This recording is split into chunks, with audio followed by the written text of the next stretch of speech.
African Studies. Okay, go ahead.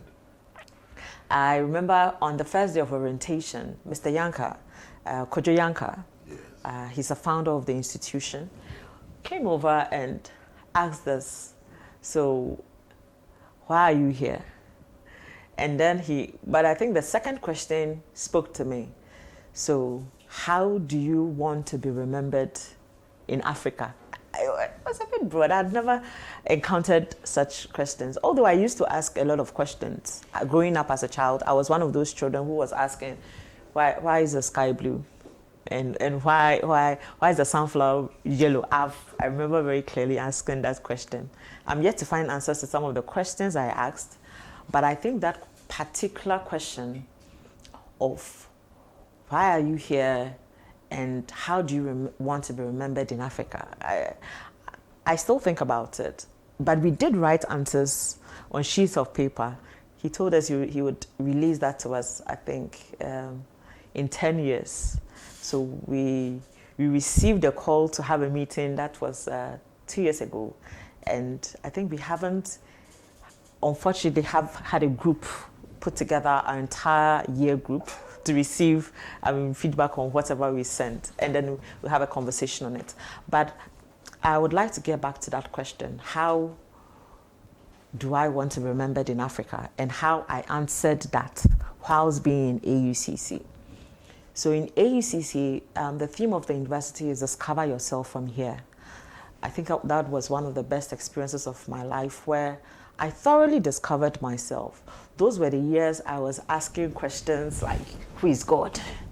Who is this person? Because I was Christian. I was brought up Christian, but I had an urge to really discover who this maker is for myself. Because as a child, again, I used to ask a lot of questions. So I through my discoveries, I realized that, okay, so there are deities, and so Yahweh is not the only one. Though, if you ask me today, I would say that I have chosen God wholly and committedly, thoroughly, completely. So you're talking about the Supreme God. The Supreme God. But it was a self-discovery. And through those processes, aside from the spiritual discoveries that I made whilst in university, and even through to KNUST, that I delved into a little bit of Buddhism, a little bit of Ekist, Mekanka, and other faiths, even Scientology, before I came back to Christianity. I still made a discovery in gender studies, where I had to rediscover who I was as a woman and what my contributions are. And I will stand on this and say that sometimes today I am afraid that the women of today might not be able to answer the questions of tomorrow. And by that, I mean the questions that have been answered before we were born were answered by women of certain stature. And were we, the women of today, sent into the past to have answered those questions, we might have been incapable. Why do you say that? We've heard stories. I wouldn't want to even go too much into history, but one of the most impactful people to me, well, quite a young woman, but Joan of Arc, quite young, but she did make... She was 16. She was 16. Too young even, but women, women like Margaret Thatcher, Roosevelt, all of them, they had... Strong women. Exactly. The dynamic women. Exactly. We had listened to the Nanny of the Maroons. We've heard a little, these women stood up for something at the time. And this is because why I say that we may not be able to answer the questions like they would have, it's because we have so much history to go back on. The first song we listened to, which I chose, it said the old man plants coconut. Was just, okay, I don't want to go back into, go too forward, but Kronimo's song was talking about asking questions for tomorrow, and even sometimes answering those questions that could be asked tomorrow. So the old man planted a coconut tree for his generations unborn, but he will never live up to to enjoy that coconut. All right. Exactly. Which is about selflessness. It's about selflessness, and also what Fanti would say, Jen Shakan. All right. Think and look ahead. Think ahead. Which is the motto of the great Kwabuchi. I am not heading that. That's the motto of yes, that is the motto of Infanta Prem. I know they would take ownership. They'll be very happy that I didn't mention them, though I didn't go there.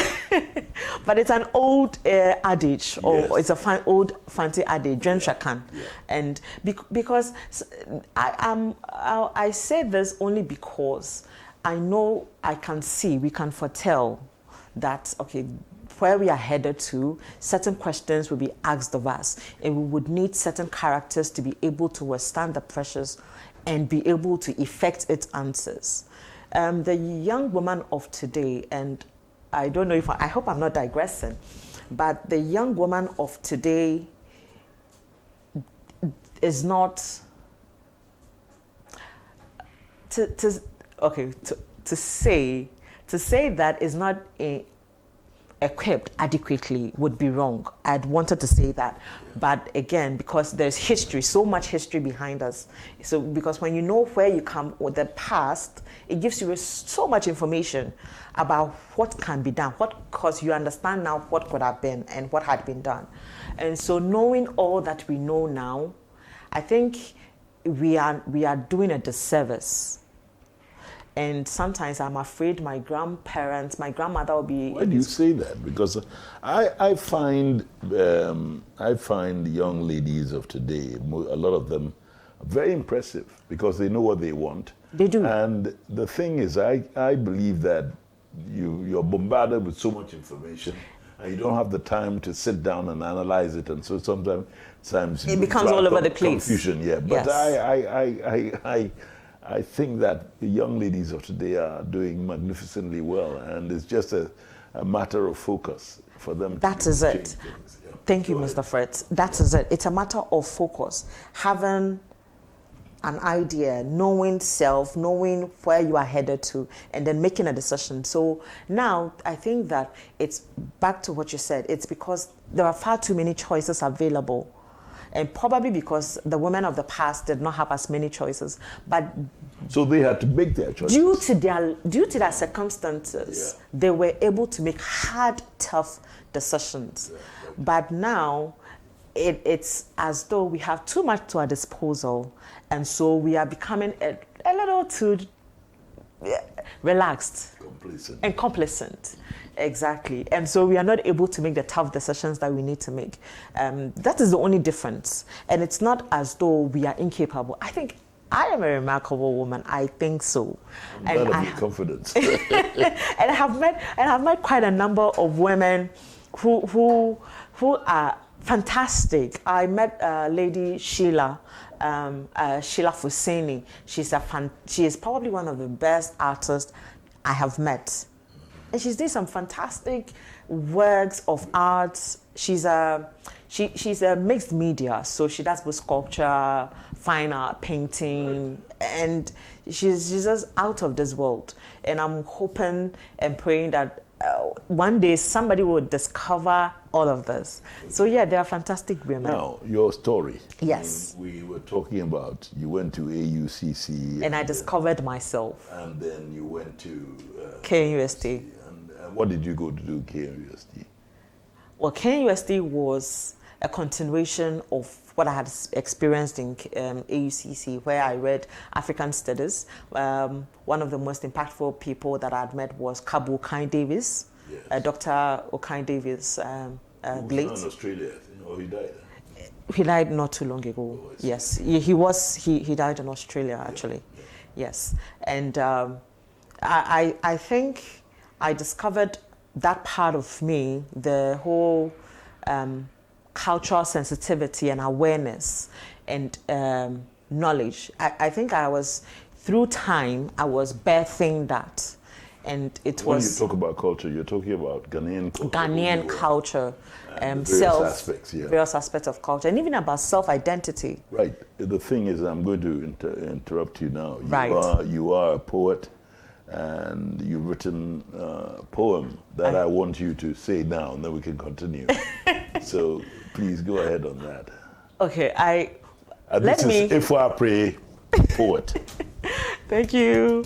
I would say something shortly. Right. It's more of a haiku, what the Japanese call just a few stanza poems.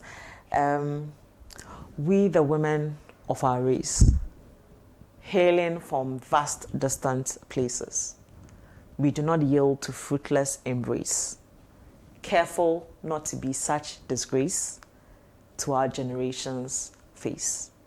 Thank you. That's nice. Yeah, I'll clap for that. Yes. Yeah, that's a good haiku. Yeah, so, and that embodies you in the sense from what I know of you when I first met you. Now, you went to University and it opened your horizons. And it did. What are you actually doing now? Okay, so my life has been a continuation. And I am one of those who have been fortunate enough to have been guided all my life by my father mostly. And so in AECC, I studied African Studies and Development Communications. In Kenya University, I continued with African Art and Culture. So I delved more into research and then into African Studies history. And so I merged both the development and the African studies and headed back to, after the completion of the MPhil, I did some work a bit in the research area. So presently, I am with the National Commission on Culture, with the Research and Policy Directorate as a cultural officer. And it's been fantastic since then. That is what you called yourself, a cultural activist, when I asked you to describe yourself earlier before the program. And the cultural activism, what you're doing now, is it actually promoting that aspect of your life? Cultural activism and the work that you're doing now? Definitely, it is. Aside from what I do on a day-to-day basis with the National Commission on Culture, I also run few platforms. And on Facebook and on social media generally, right. On social media generally, and I have 3 main platforms. My personal platform, which I do what I call Fancy Fridays, and on Fancy Fridays I just go and express myself in Fancy, make either a reading, share a proverb, any content whatsoever. But I do have one very big platform that is Infantafo Mfreye. I'm sure if you would say so. When you say Fantafon Freye, then you say Yembra. Yes. And you ask for goodness. Goodness should come. Right. So Fantafon Freye is a platform that has quite a number of people, well over 100,000 people. Yes, on the platform, and I also have the Kingdom of Ashanti. And you would ask, why does Ashanti have Kingdom of Ashanti? Because that's also a big platform. Kingdom of Ashanti has exactly 1,580 people. Yeah. 158,000. 158,000 people. So it's competing with Fantafon Freye. And back to what you mentioned, that we do not have settlers in Ghana. That is how come I, as a Fanti woman, even have an Ashanti platform. But the Fanti is an Ashanti. We are the same. Exactly, because if I want to talk about the genealogy, I would get back to Kumasi Amakum. So right from Ijumaku Techiman, where my father comes from, then I'm ending up at Kumasi Amakum because of ancestry. Yeah. Exactly. So I would want to add that we, being Ghanaians, can never ever take complete ownership or become, because they were trailblazers. But aside from that, we count our ancestries from all across regions. Yeah, the thing is, I always tell Ghanaians that in our culture, we are exogamous people. We marry out, we don't marry in. Mm-hmm. So therefore, if we do anything by blood, we're failing. It's about acculturization. Mm-hmm. If you call yourself a Ga, it's because you you pay obeisance to the Ga traditions and cultures, and you speak the language and all that, and you can say, oh, I'm a Ga. But it's not most of the time by blood. Because, no, it's not. At we all. are mixed. At all. And that's a great thing about Ghana, unity and diversity. Diversity, All right. yes. Carry on. Yes, so on Fantafo Frey, which is very active, I share a lot of content on everything Infanti. We even write Infanti, so I urge every person who would like to be on the platform to go and sharpen your Fanti. If you don't like to, we also have a lot of books that we sometimes give out for free to some of our participants, depending on how active they are. I have one here, and so on Fantafo Frey, we share stories, we share festival information generally, but most importantly, I share a lot of poetry, a lot of my poetry.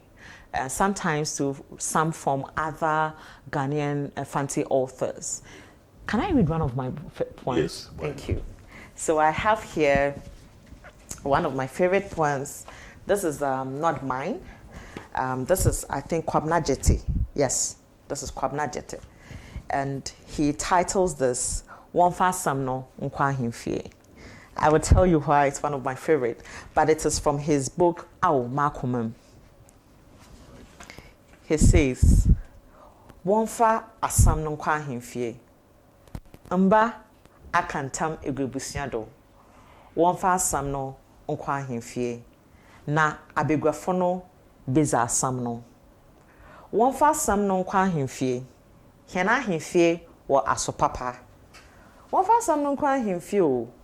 Obohu mbra itirida na mbra nanda. Wonfa asam no nkwa ahemfie ntamantam. Ichimba adana mambre enyi. Wada nenyi na wayen emim, wariyen esinesin. Ichimba isa mambre nitir aze. Mahen man yi nenyi mrubase. Mba akantam egubusiado. Wanyantam, wonfa sam no nkwa ahemfie. Wonfa sam no nkwa ahemfie na ahemfie beza asam no. Nkanon ebusia kan mbafo a Shahwande, Wanara, Wanaze. Ende, Wabambagu enyiwa. Waji Wanansem ejapazimpo. Beye dan beye, ena batan, a onyenebre afuna, obejan en sapan. Batan bia runtumenyeda. Mba akantam egwebusuado. Wonfa asamno, wonfa nkwa ahemfie. Now you be the best person to explain it to us. Yes. So it says, Wonfa samno nkwa ahemfie, which means take the matter to the court. Or it's actually not supposed to be said, it means to the palace, not yes. to the, but then you could also interchange to the court. Yes. But the elders, at the time, our palace had everything. Yeah, it was the court. That it was a court. Yeah. And so, meaning that our palaces also had all the heads of the families represented.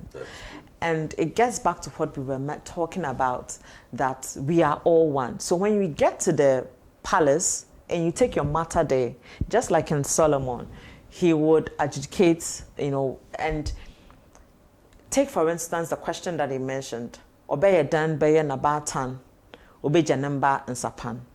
And so how would a woman, there's no way a mother would leave her children with nothing. But we are in the days where people are turning around their cultures, people are forgetting their customs, and people are doing what is not supposed to be done, including taking the properties meant for children from their mothers or whatever, whoever has given to them. It's also a cry for justice. It's a cry for justice, but it's at the time, yana himfie in a wutum zasem. They know what solution will be. The solution is there, and ahimfie in this poem is just talking about the collective of families, because when you come ahimfie, when you get to the ahimfie, you have every person there, all the heads of the families are there. So no, we are all one. So if your family head does not want to speak on your behalf, another family head would do that. and so we believed in individuals, we believed in the collective, we believed in the justice system and in the positivity of every person around us, and gets back into community, which we are losing. That's very deep, and you did that very well. Thank you. So, poet, public servant, and everything. Let's have a musical interlude, and then we'll get back into your thoughts on the future and the rest. All right. Thank you.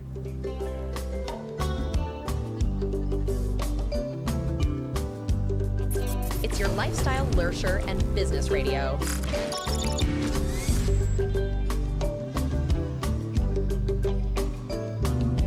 Z 101.9 FM.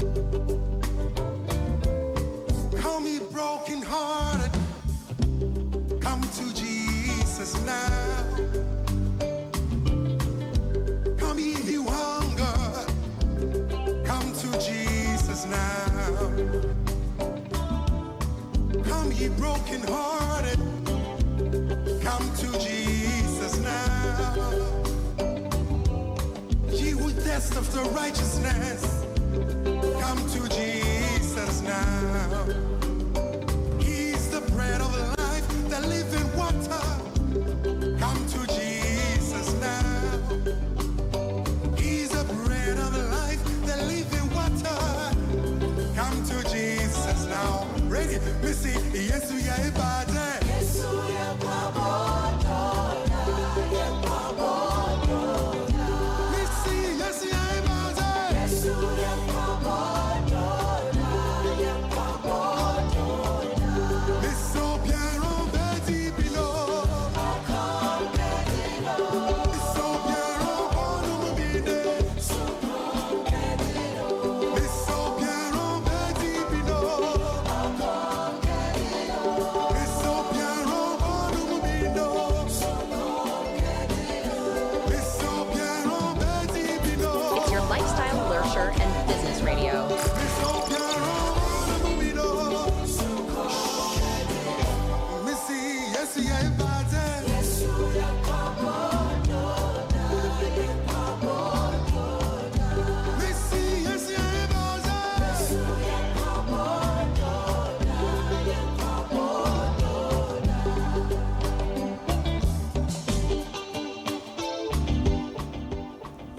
Yeah, here we are on I Have a Story to Tell on ZFM 101.9.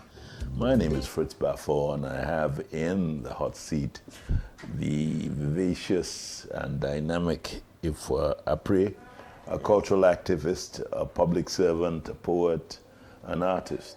Yes, you mentioned sculpting earlier, but you're Yes. very good with your hands too. Apparently, you Yes. do. How did you get into metallurgy and metal work? I think that it's back from secondary school. You So started that early. yes, so it's back from secondary school, and with the sculpture, we learned about casting, and so much of it came from that. I picked it up, and I think I added a bit of my own personal touch, and luckily I was in tune with what was happening from other places. I was doing a lot of research and learning on the internet, and so I did. I think I should have. Okay, no, this is not one of my rings, but I do make a lot of metal works. Come up with ornaments, especially. I think probably I haven't tried other things. Ornaments because I'm a woman and I like to adorn myself. So I think that's where that came from. And I do have some experience with beading as well. If you go on social media, I have Adair's Fashions. So I made footwear, beadworks, and others like that. That's very good. So poet, artist, and Civil servant, civil public servant. servant. So public servant, yeah, we have to see that. Yes. We're, as you mentioned, in difficult times, times when people are trying to find themselves and learn how to focus so that they can be of benefit not only to themselves but society. You're a young lady. Yes. how are you coping with that burden of wanting to focus and wanting to contribute to your society and wanting to be successful? How are you coping with that, and how are you going about it? Okay, thank you. I would like to start there by saying something that I learned from Folarunsho Alakija. I think she's probably, is she, I don't know if she's still the richest woman in Africa. One of them. Yes, but I did learn a lot from her. I do read a lot of biography. Folarunsho Alakija says, when she said it in terms of entrepreneurship, that it is as if you are thrown into the deep waters, you either swim or drown. And heck, I choose to swim. You know, and I, not that it's ever easy, but I think it's a decision, and it's a conscious one, an intentional one. And when that happens, you become so convicted. And that's another thing that I like to talk about a lot with some of my colleagues and whoever I chance on, that conviction. Actually, Joan of Arc actually mentioned that as well, that to be without conviction, you might as well be dead. And I think the power of conviction is too understated. And if we recognize the value in that and know that if I make this decision, irrespective of what the circumstances might be, and consequences might be, this is how I ought to do things. And like you mentioned, we are in hard times. We are in a season where there are questions asked of us, and but we are also in the times where if you do not know who you are, the world will answer for you. And so it's a hard place.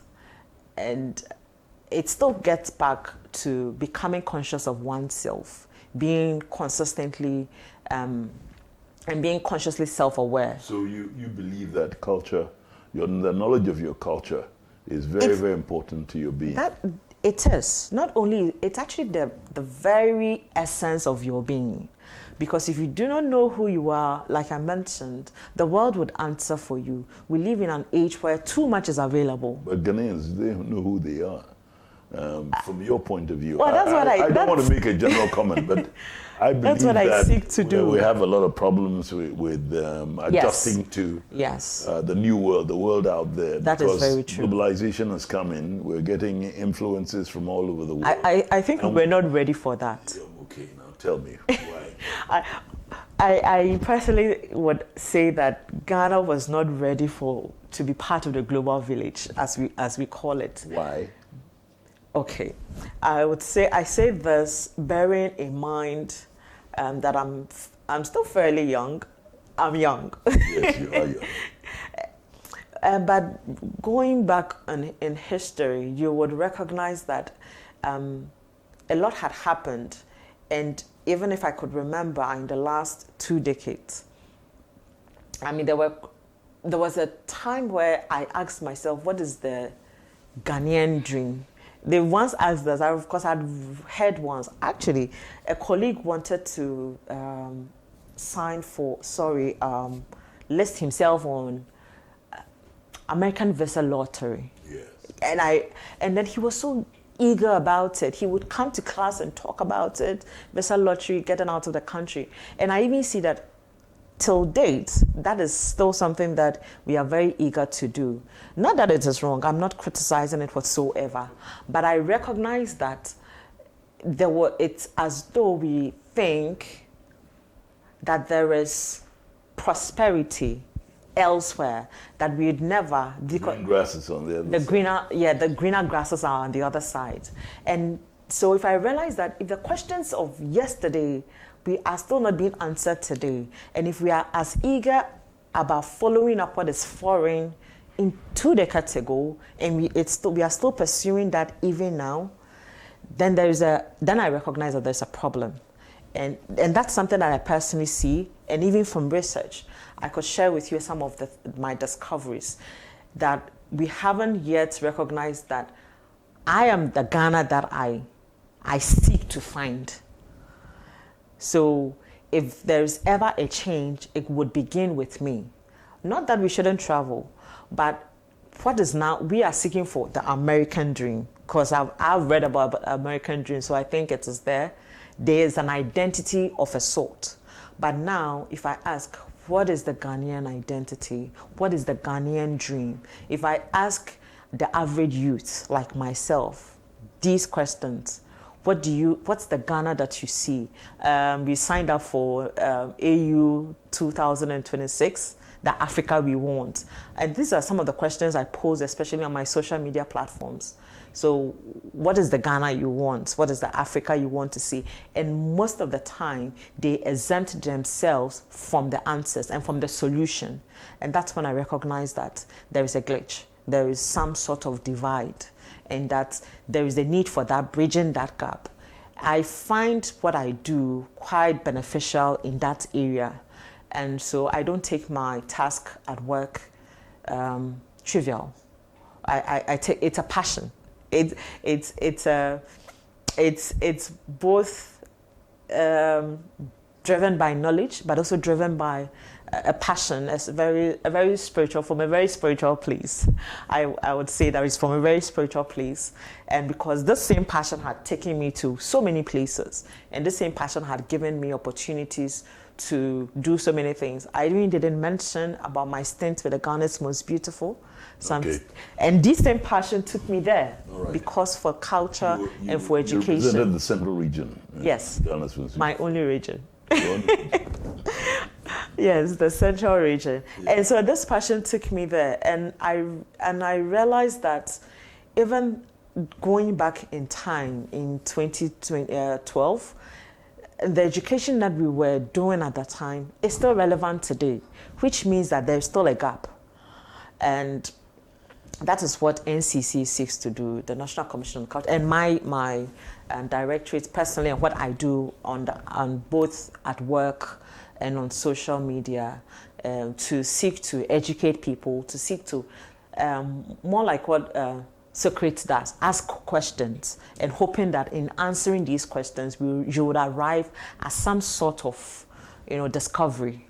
And that's how I go about it. So having an inquiring mind is very important. Very, very much so. Very much so.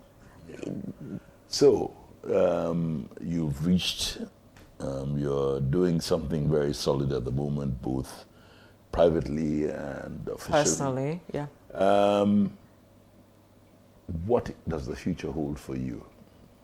What do you want to do, and what kind of impact do you want to have on society?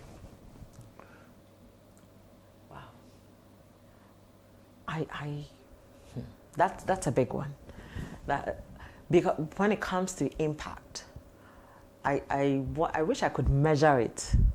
But aside from wanting to be a voice as far as cultural activism is concerned, I hope to have a louder voice. And Sanju will say, if you think that your words are worth enough, make it as loud as possible, because the quiet people will silence them. So I hope to have a louder voice in terms of cultural activism, but I hope most importantly to be one of the catalysts that would help to spearhead this country into the future that I see. I can't clearly see it. Not that it's hopeless. But you have an idea. But I have an idea of what I want to see, the Ghana that I want to see. And I want to see a Ghana where every youth is content. It's personally a prayer. I do pray quite a lot for this country. Talking about prayers, you are religious. I am religious. With a Christian faith. I've not broached Yes. the Christianity and everything, because it's a very open program. Okay. But tell us about your journey into finding your faith, because others will find faith maybe in Islam, in Buddhism, and that's all right. Yeah, but as somebody with such strong cultural values, you don't find Christianity at odds with your cultural values. I've been asked this question a few times, and one of the answers I always gave was, we were looking for God. The African and spirituality are intertwined, and Ghanaian especially.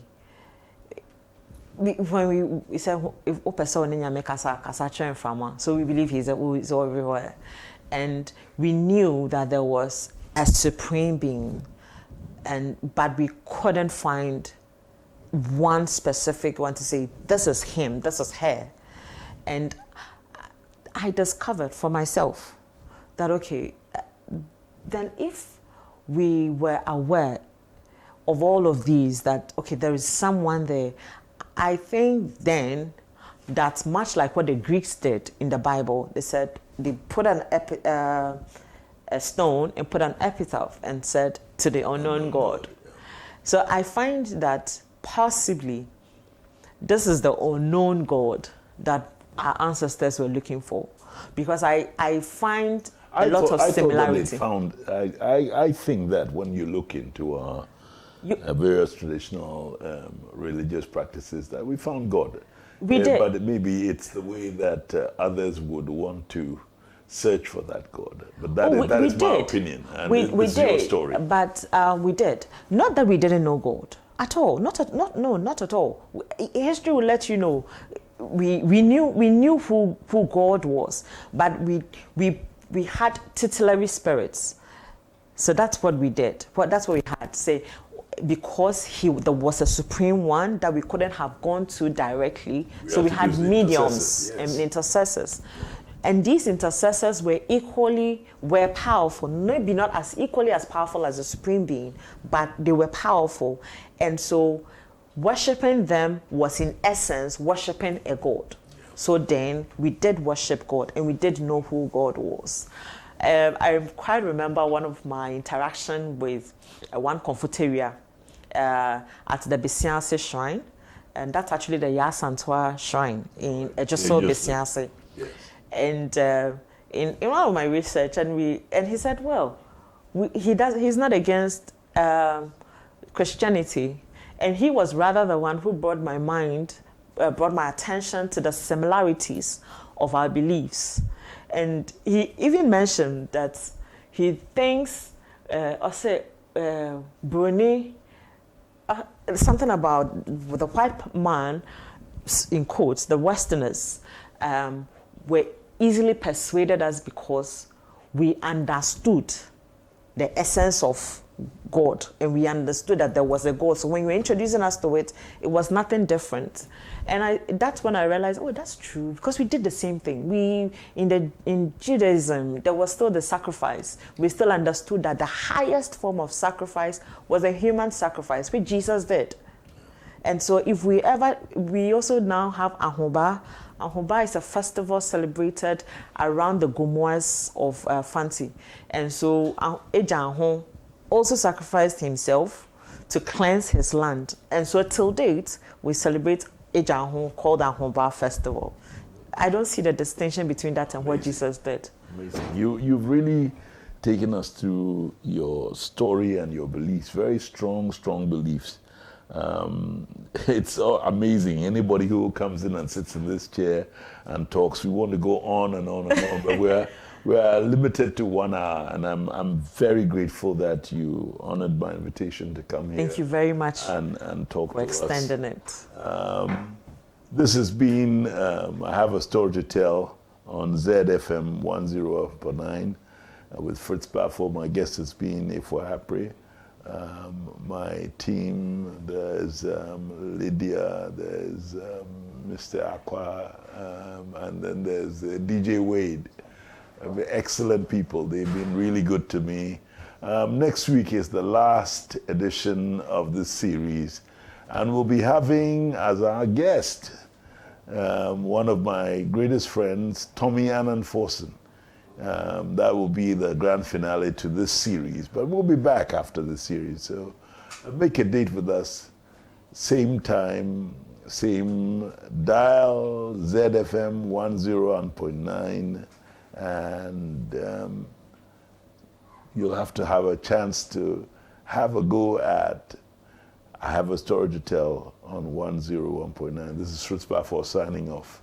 and have a splendid week.